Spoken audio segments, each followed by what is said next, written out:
Hey everybody, this is Anthony from ComicsHeatingUp.net. I am doing Anthony's Pickups. This is the final pre-Diamond shutdown pickups. It's a combination of books that I ordered from Midtown and got from my local comic shop, Third Eye Comics. I didn't go into the stores for the last 2 weeks before they shut down, but they have a program where if you spend $75 on comics, they will deliver them for free if you live within a certain radius, or they have a $5 ship anywhere thing. So if you're looking for comics, definitely check out thirdeyecomics.com online. And also some of these books came from Midtown. Midtown delivered my order. I had to let them quarantine for a couple of days out, in the basement, just to be safe. I'm super paranoid about this. So let's take a look at what I got this week. First up is the Immortal Hulk number 33. Now that's that great homage cover. I just really liked it. It's kind of a throwback cover, so I had to get it. Also, I got Screaming Horror. This is a Fanagore comic. Fanagore makes great horror comics. They used to back in the day. This is a reader copy. I actually got a second copy, which will probably show up later in the stack. But Fanagore was around for a long time and put out some really great horror books, so I love supporting them. Speaking of Fanagore comics, also is Shriek Special number 1. Another Fanagore comic, again, supporting Fanagore, putting out cool horror books once again.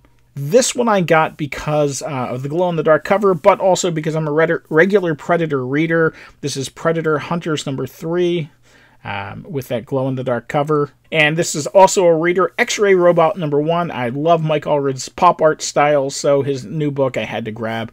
Definitely a reader, but looking forward to cracking this one open. This is another reader, Red Mother. This is number 4. I've really enjoyed the stories. Jeremy Hahn's doing a great job with it. And here we have a couple of books for the flip. Year of the Villain, Hell Arisen number 4. I got 2 copies. I was thankful. They're still selling for pretty decent money. I just got to get the motivation up to list these. Next up is Wolvenheart number 6. This is a really great book from Mad Cave Comics. It's kind of a cyberpunk, time travel, horror monster book. I'm really enjoying it, and it's been a great read. This is another read, The Führer and the Tramp. Now, this is a book that came out in graphic novel form, won a bunch of awards, and it's being broken down into a limited miniseries for the first time. This is Red Sonja versus Betty and Veronica, number 10, that great spicy space stories cover by Robert Hack. I really love this retro sci-fi magazine cover. I had to pick it up. It's just something that I really like for my collection. God Killers number 2. Now, the first issue was really cool. I'm really looking forward to reading this one.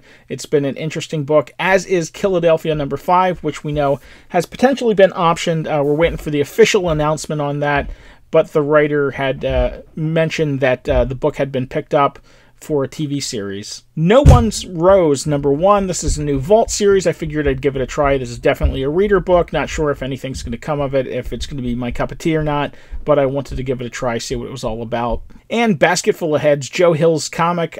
This is issue number 6. These have been great reads, but I also pick them up because I really believe that Joe Hill's books are going to get picked up for TV shows. It's not the first book. I mean, Lock and Key got picked up by Netflix, so I'm looking for some of these others to be optioned as well. And Once and Future number 7. I just really like this story. It's a modern-day King Arthur story, kind of turned on its head.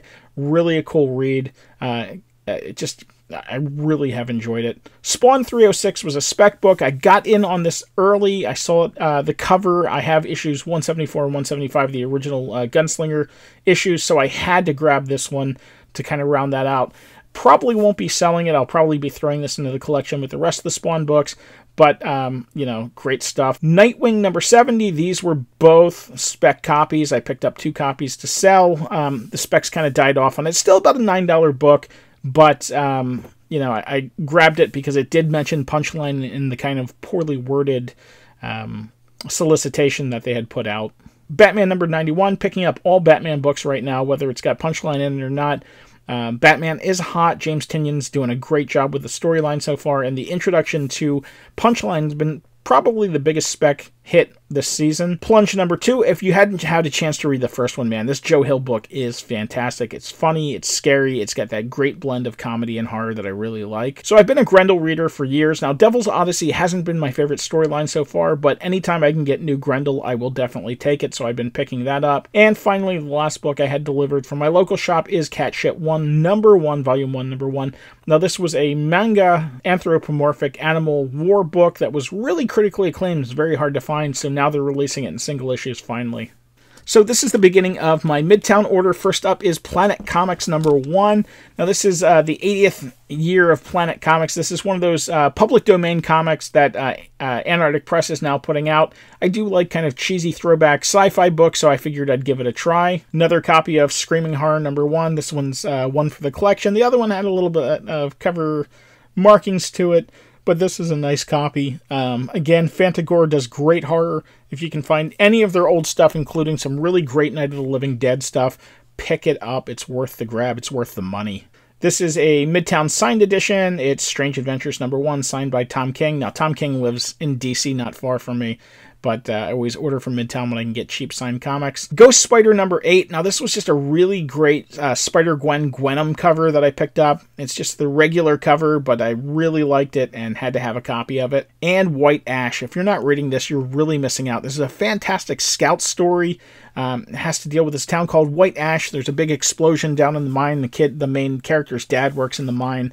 And it ends up getting into trolls and elves, and it's kind of hard to explain, but it's a great book, and this is really a great cover.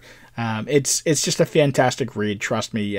If you haven't sought out White Ash, definitely do so. And right now, Scout Comics is giving back 50% of their online sales to your local comic shop. So if you order from Scout Comics and put in the memo your local comic shop's name, they will actually PayPal 50% of your sale price to the local comic shop, which is just a cool thing. So I mentioned Scout Comics is doing it, but also TKO and Black Mask are giving back 50% of their online sale purchases to your local comic shop if you mention the comic shop's name when you purchase from them. It's kind of this little indie revolution. TKO started it today, and 2 other publishers have since announced that they're going to do the same thing.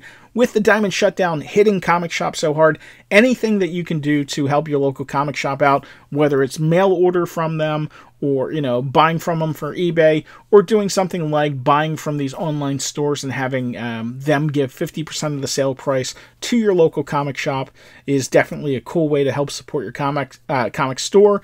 If you can buy gift certificates to use later, do that. I know a couple of stores are doing Battle Bonds. Third Eye Comics in Annapolis is doing it. Collector's Corner in Pikesville, I believe, is doing it as well.